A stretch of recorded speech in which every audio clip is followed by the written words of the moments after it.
हो सकता है कि आपकी सरकार को मेरे से पीड़ा हो सकती है, लेकिन क्या मेरे क्षेत्र की जनता से पीड़ा है? वोट तो आपको भी दिया, थोड़ा कम दिया होगा तो थोड़ा कम बजट दे देते, लेकिन बड़ी खुशी होती कि इस बजट की कॉपी में परबत सर का नाम होता। मैं ये इसलिए कह रहा हूं कि परबत सर वो धरती है जहां वीर तेजाजी महाराज का पशु मेला पूरे विश्व में प्रसिद्ध है। वो राणाबाई जी की धरती है जिसने ऐसे सूरवीरों को पैदा किया है जिन्होंने पूरे देश में नाम रोशन करने का काम किया।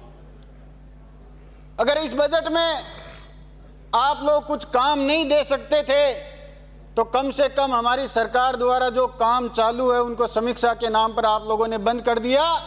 कम से कम मेरा हाथ जोड़ के आग्रह है कि 41 करोड़ रुपए का उपजिला अस्पताल का निर्माण शुरू हो गया जिसको आपने रोक दिया। जेजेएम का काम 1800 रुपए की रसीदें काट कर उनके घर में पाइपलाइन लगा दी, लेकिन पानी नहीं पहुंच रहा। सभापति महोदय, मेरा आपसे आग्रह रहेगा कि उसको, किसान को, गरीब को पीने के लिए पानी मिले। मेरा आप लोगों से यही कहना है कि हम कौन से आर्थिक नियोजन की बात कर रहे हैं। इस प्रदेश में जन्म लेने वाला हर बच्चा 70,800 रुपये का कर्ज लेकर पैदा होता है, जहां हम कैसे अग्रणी राजस्थान की संकल्पना की कल्पना कर सकते हैं। सभापति महोदय, आज इस देश का, इस प्रदेश का दुर्भाग्य है कि शिक्षा मंत्री के रूप में ऐसे शख्स को आप लोगों ने बिठा रखा है। कहते हैं ना, जब बाढ़ ही खेत को खाने लग जाए तो कौन रखवाली करेगा। इस गरिमामयी सदन में उनके द्वारा ये झूठ बोला जाता है कि प्रदेश में किसी भी स्कूल के अंदर बिना छत के बच्चों को पढ़ाई नहीं होती, और दूसरे दिन पत्रकार और पत्रिका के अंदर हम लोग देखते हैं कि उनके खुद के जिले में दर्जनों भर स्कूलों में बिना छत के बच्चों को पढ़ाया जा रहा है। आज पूरे प्रदेश में नामांकन कम हो गया।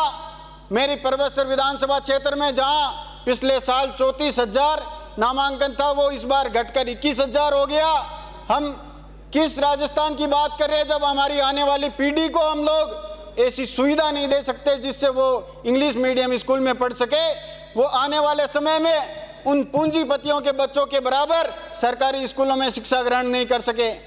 मैं आज आपके माध्यम से सभापति महोदय यही कहना चाहूँगा कि आज इस प्रदेश के नौजवान की यह दशा है कि वो ये कहता है कि जो लोग पेपर लीक के नाम पे, जो लोग कानून व्यवस्था के नाम पर या रोज घड़ियाली आंसू बहाते थे, और सरकार में आने के बाद वो लोग क्या कर रहे हैं। इस प्रदेश और देश में आज भी छत गिर जाती है, पुल बह जाते हैं, पेपर लीक हो जाते हैं, परीक्षाएं स्थगित हो जाती है, पूंजीपतियों के खजाने भर जाते हैं, महलों और किलों के रौनक आ जाती है, लेकिन उस गरीब के घर में झोपड़ी में बल्ब आज भी नहीं जल रहा।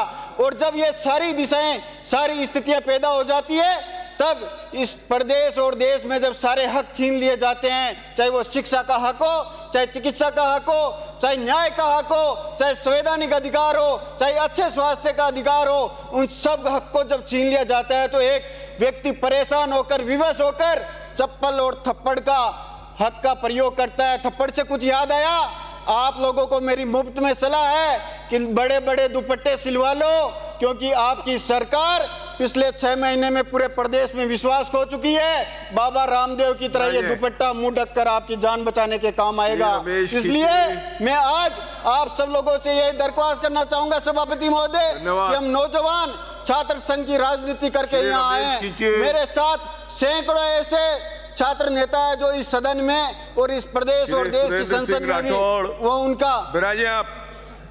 माननीय सभापति महोदय, मैं आपके माध्यम से प्रदेश की